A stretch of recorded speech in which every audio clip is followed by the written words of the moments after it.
안녕하십니까. 지저스 메디컬 센터 조형훈 원장입니다. 우리는 신앙 고백을 통해서 구원을 받습니다.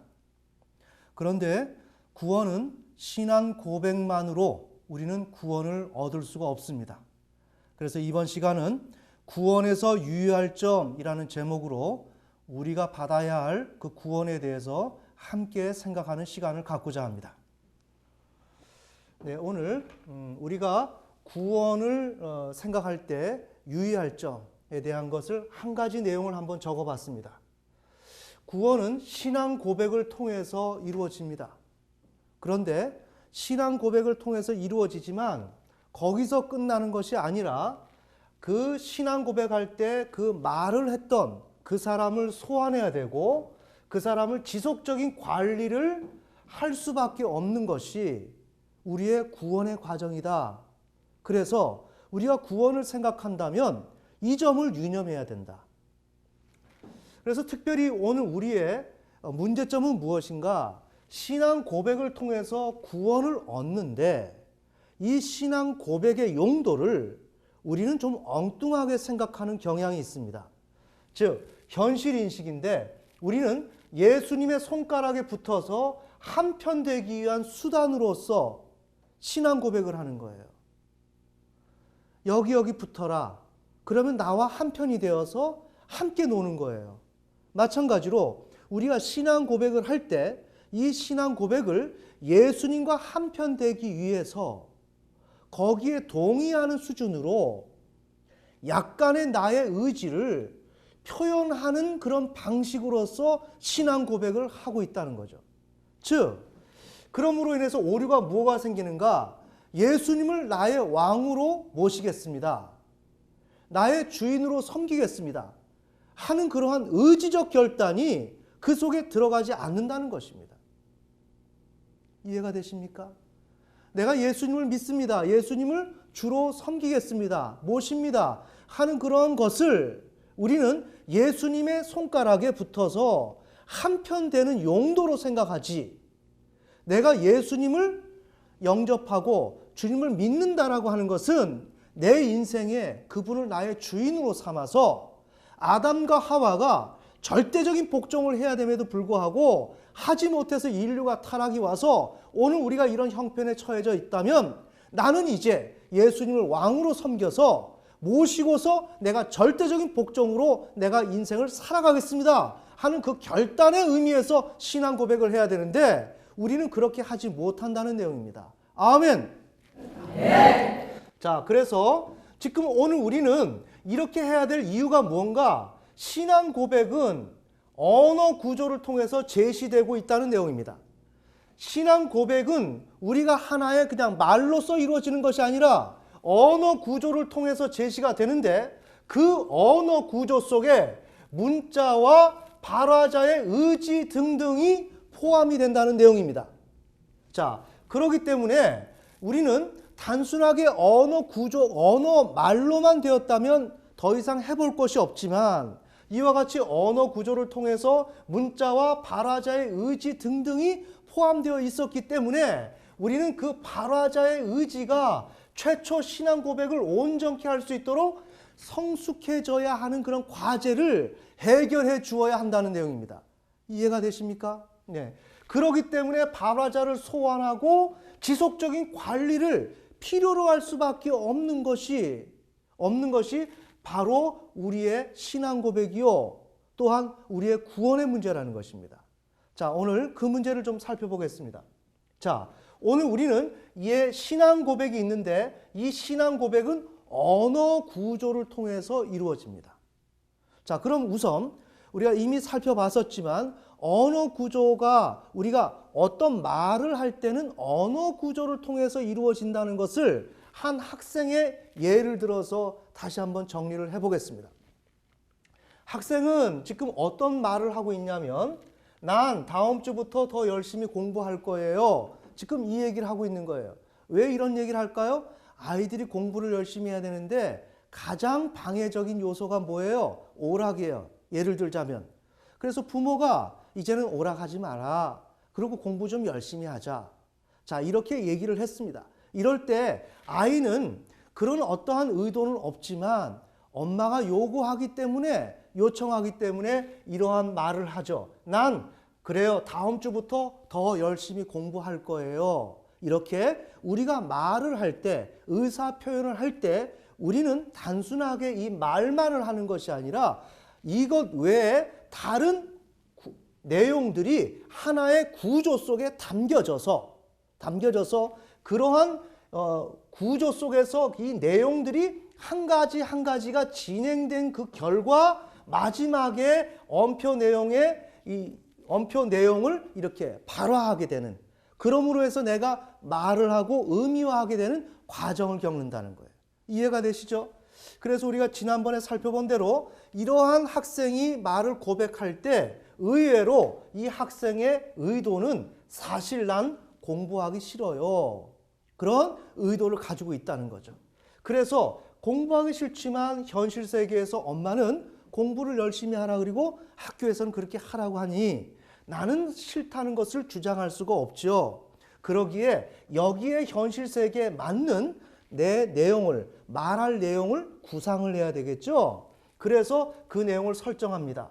자, 그래서 나는 공부 열심히 할 것입니다 하는 그런 내용에 준해서 이렇게 엄표 내용을 설정할 것입니다. 자, 그렇게 해놓고 이 아이가 엄표 행위의 주체는 이제 말을 해야 되기 때문에 이제 이른바 엄표 행위의 주체는 엄표 내용을 통해서 나는 어떤 내용을 통해서 의미화할 것이다 라는 그런 결정을 하고 그것을 시도하려고 합니다. 그래서 이제 현실 세계, 이 선위는 현실 세계인데 실질적으로 이제 말을 하려고 할 때 이러한 주체가 등장이 되죠. 말하려고 하는 그 주체. 그 다음에 이 말하려고 하는 주체가 이제는 말을 하게 되니까 여기서 이미 준비시켰던 엄표 내용을 이제는 공부를 열심히 할 거예요 하는 것을 도입을 합니다. 제가 지금 이렇게 말씀드리는 건 한 사람이 말을 한마디 할 때 이제부터 나는 열심히 공부할 거예요 하는 그 말을 할 때 단순히 그 말만이 아니라 이런 과정이 있다는 것을 다 하나하나 단락단락 쪼개어서 지금 말씀을 드리는 것입니다. 자, 이렇게 도입이 됐습니다. 그 다음에 이 도입이 됐으면 이제는 말을 해야 되겠다 했던 나는, 즉 엄표 행위의 주체는 엄표 내용의 주체로 전환이 되죠. 나라는 사람은 동일하지만 말해야 되겠다 했던 나는 이제 말을 하다 보니까 말하는 나로 전환이 되어버리죠. 자, 그래서 엄표 내용의 주체로 전환이 됩니다. 그래서 이 아이는 말을 하죠. 그래서 엄표 내용의 주체에 의해서 엄표 내용이 발화가 됩니다. 즉, 난 다음 주부터 더 열심히 공부할 거예요. 이와 같이 한 사람이 말을 할 때는 단순하게 이 말만, 언어 문장만이 전달되는 게 아니라 이러한 구조 속에서 여러 가지 요인들이 작용해서 하나의 말이, 의미화가 이루어지게 된다는 것이죠. 자, 이렇게 될 때 이러한 경우 우리가 참 놀라운 사실은 말을 한 것과 이 본심이 너무나 다를 수 있다는 것이에요. 이 내용을 우리 신자의 경우에 비추어서 또다시 한번 정리를 해봅시다. 우리 신자는 어떤 경우가 있어요? 대다수가 고백을 하기를 난 예수님을 왕으로 모십니다. 구주로 모십니다. 주인으로 모십니다. 이런 신앙 고백을 하고 우리는 교회 공동체에 들어온 사람들입니다. 자, 그렇다면 이 사람들은 정말 예수님을 주로 모신다고 했으면 절대적으로 예수님의 말씀대로 순종할 의향이 있어야 됩니다. 그런데 우리 학생의 경우에처럼 우리 신자들 대부분의 사람들은 놀랍게도 어떤 현상으로 지금 처해 있는가? 난 내 삶의 필요 때문에 하나님이 필요한 것이 현실이에요. 우리의 가정이 행복해져야 되니까, 우리의 가정이 잘 돼야 되고, 또 내 인생에 많은 우여곡절이 있어서 나는 이제 더 이상 실패하지 않아야 되기 때문에 좋아요. 여러 가지 좋습니다. 그것은 바로 예수님을 믿어야 될 필요성에 들어가지만, 그러나 가장 중요한 건 예수님이 하나님께서 보내신 하나님의 대리자요, 또한 통치자요, 그분은 우리의 통치를 하시는 분이기 때문에 나는 그분에게 절대 복종해서 그분의 통치하에서 앞으로 하나님 나라 안에서 백성이 되어야 한다는 그 당위성 아래서 우리는 예수님을 믿어야 되는 것입니다. 아멘. 네. 그런 원칙으로 본다면 지금 여기에서 난 내 삶의 필요 때문에 하나님을 필요로 하고 나는 믿어야 할 것입니다. 믿겠습니다 하는 것은 엄연히 신앙의 본질에서 벗어난 것입니다. 자, 오늘 우리가 이것을 정리를 해야 됩니다. 더 나아가서 우리 신약에서 난 자기를 부인하면서 예수님을 따를 수도 없고 우리는 예수님을 따라야 된다고 했는데 그럼 예수님을 따를 때는 어떻게 해야 된다고 그랬어요? 자기를 부인하고 자기에게 준 그 십자가를 지고 예수님을 따라야 된다고 그랬어요. 그러면 자기에게 준 십자가는 뭐냐? 사형 형틀이다 이거예요. 예수님이 지신 그 십자가를 나 또한 져야 된단 말이죠. 이해가 되십니까? 자, 그렇게 져야 하는 것이 신자예요. 그렇게 하는 이러한 마음가짐으로 예수님을 구주로 영접하는 겁니다. 자, 그렇게 해야 되는데 오늘 우리들은 그럴 마음이 없어요. 잘 생각해 보세요. 그 다음에 따르고 싶지도 않아요. 따를 수도 없다고 생각하고 나는 따르고 싶지도 않다고 생각을 해요. 이게 지금 오늘날의 우리 신자들의 형편이에요. 그러면서 우리 학생처럼 이 마음이 있지만 교회에서는 예수님을 구주로 영접을 해야 된다고 하니까 어떻게 해요? 언표 내용을 설정하죠. 현실 세계에 준한 교회가 성경이 제시하는 그 요구 조건의 내용을 각색을 하는 거죠. 그래요. 난 예수님을 구주로 영접하겠습니다. 자, 이와 같은 과정을 통해서 우리가 신앙 고백이 이루어지고 있다는 내용이에요. 자, 이런 일련의 과정을 통해서 우리는 어떻게 해요? 난 예수님을 왕 통치자로 모십니다.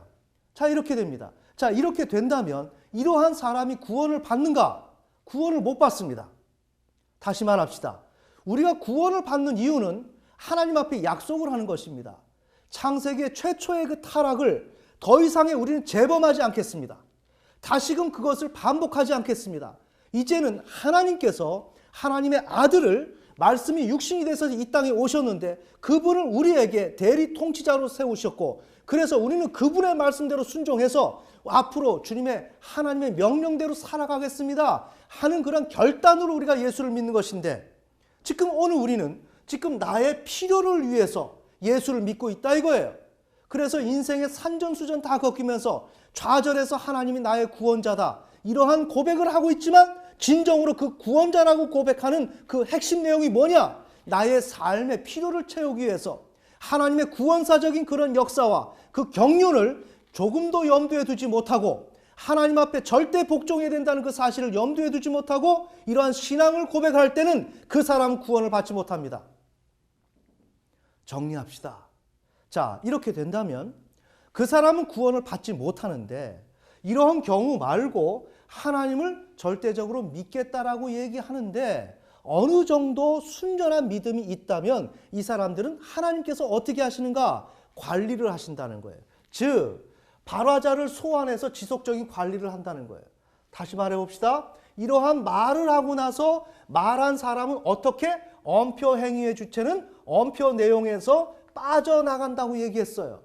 그죠? 이렇게 빠져나간 거예요. 말을 한 당사자는 언어를 남기고 호랑이 가죽을 남기고 호랑이는 죽는 거예요. 마찬가지로 이 언어를 남기고 언어를 말했던 발화자는 사라져버리는 거예요. 그렇다면 여기에서 신자가 신앙의 고백은 미흡하지만 그래도 그 사람에게 순전함이 있었다. 창세기 15장 6절에 아브라함이 가졌던 하나님을 향한 그 믿음, 거기에 행함이 조금, 야고보서에 의한다면 행함이 조금 있었다. 이렇게 한다면 행함이 조금 있는 사람은 하나님께서 지속적인 관리를 한다는 거예요. 자, 이해가 되십니까? 지금 무엇을 말씀드리나요? 우리가 신앙의 고백을 하나를 했다 그래서 구원을 얻는 것이 아니라 우리의 신앙 고백은 하나의 언어 구조를 통해서 이루어지고 있는데 그 언어 구조 속에는 다양한 요소가 들어가 있고 거기에는 말한 신앙 고백한 당사자가 포함이 되어 있다.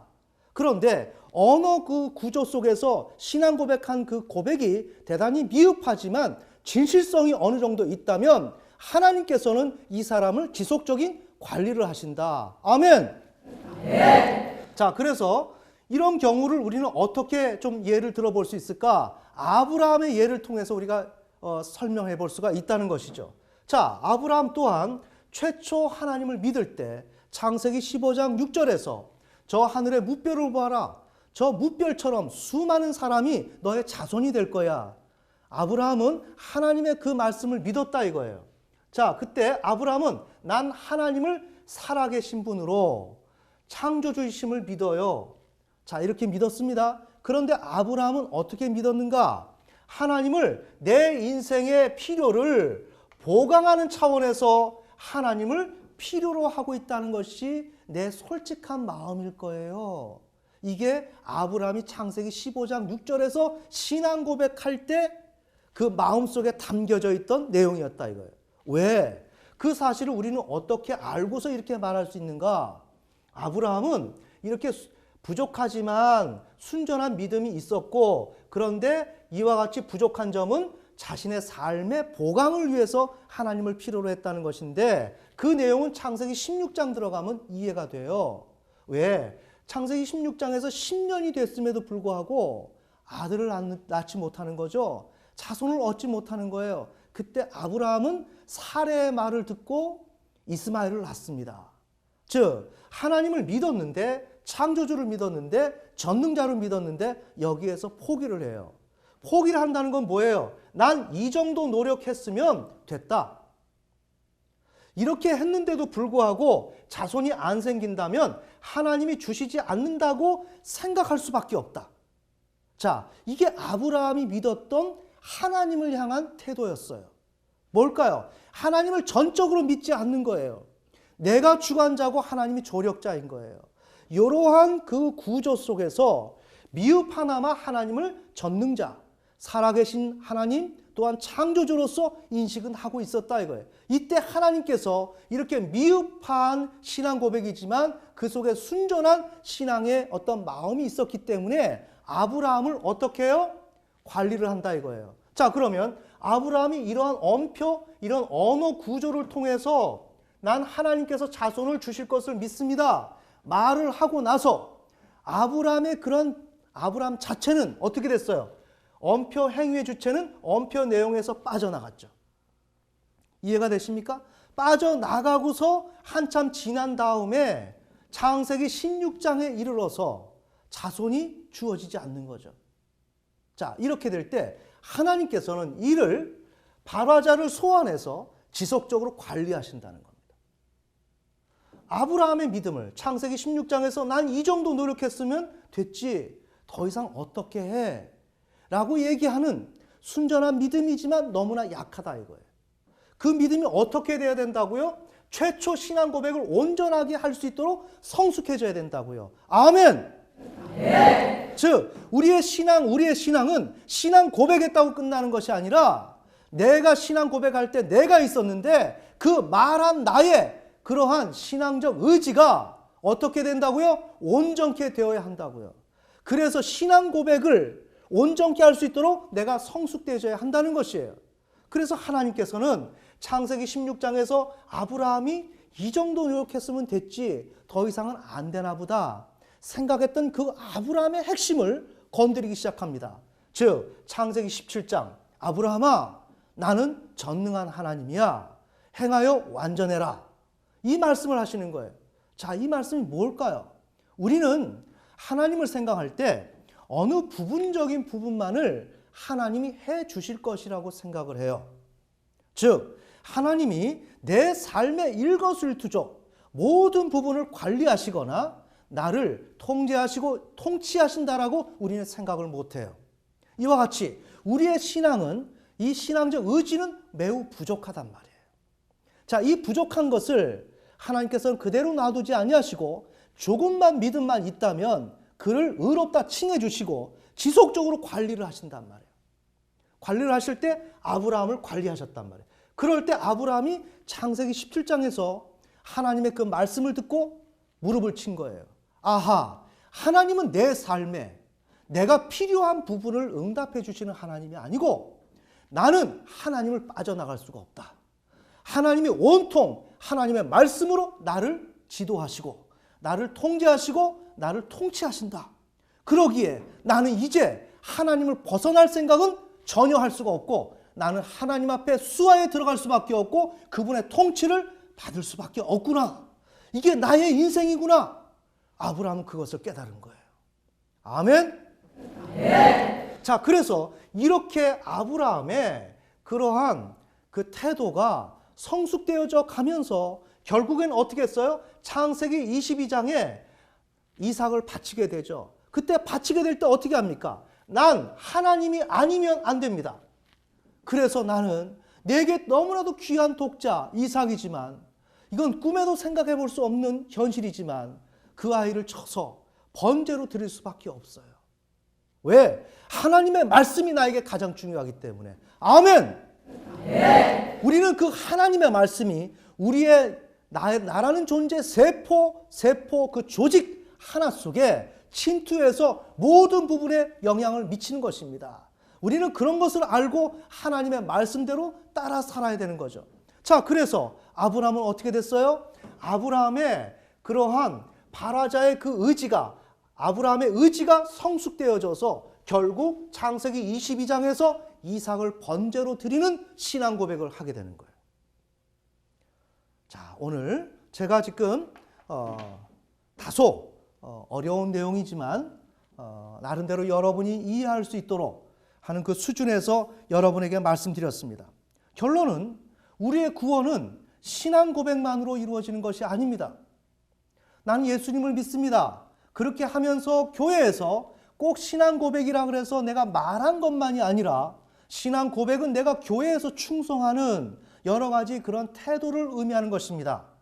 내가 11조와 헌금과 교회의 다양한 출석과 또한 충성을 하게 될 때 나는 하느라고 한다 이거예요.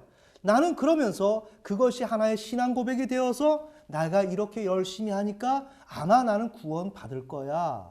우리는 그렇게 생각을 한다는 거예요.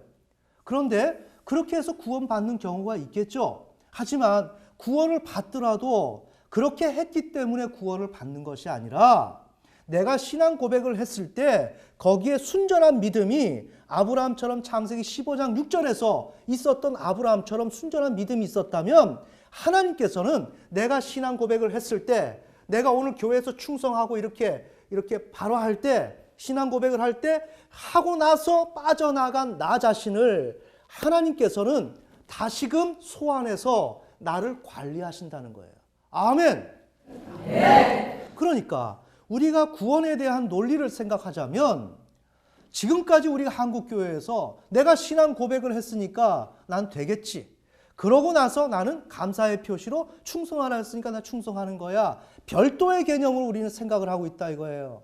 그게 아니라 내가 오늘 어떻게 하느냐 이것이 중요하고 과연 내 신앙 고백을 한 나의 그 의지가 과연 지금 어떻게 하나님의 경륜, 구원의 역사 가운데서 성화의 과정 가운데서 이미 도래한 하나님 나라 거기에서 내가 이미 하나님의 자녀라고 이 칭함을 받았는데 아직 종결되지 못한 하나님 나라 거기에서 구원의 완성이 아직 이루어지지 않은 나 그럼 나에게 하나님께서 구원사적 역사 가운데서 나의 믿음을 온전케 해나가는 그 과정이 지금 어떻게 진행되는지를 여러분이 알아야 된다는 내용이죠. 아멘.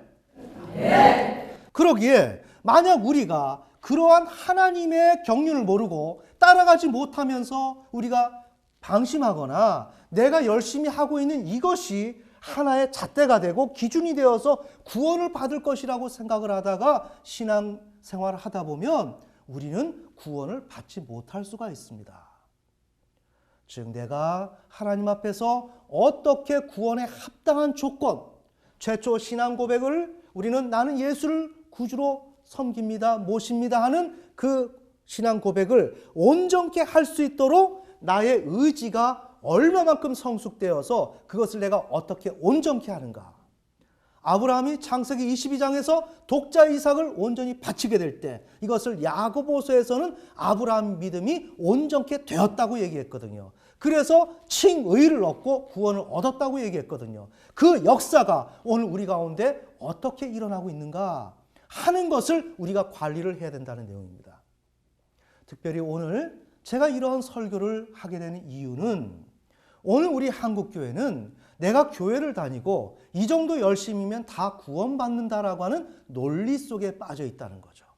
또한 우리가 서론에서 얘기했던 대로 나는 예수님을 믿는다고 고백한다는 것은 예수님의 손가락에 붙어서 한 편이 되는 방법론으로 신앙 고백을 생각하고 있다는 거예요.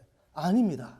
우리는 신앙 고백한다는 것은 예수님을 우리의 통치자로 모시고 그분의 뜻대로 살아가는 것을 위해서 내가 결단하는 것이고, 그 결단했으면 그 결단한 것으로 끝나는 것이 아니라 이것을 이행할 만큼, 그것을 뒷받침할 수 있을 만큼 의지가 있어야 되고, 하나님께서는 직접적으로 우리에게 시험을 하신다는 거예요.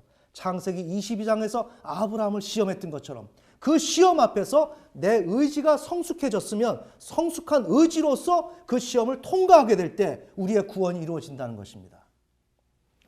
자, 오늘 여러분에게 이 구원에 관한 내용을 다루었는데 이 내용이 여러분에게 잘 적용되어서 성공적인 신앙생활이 될 수 있도록 예수님의 이름으로 축원합니다.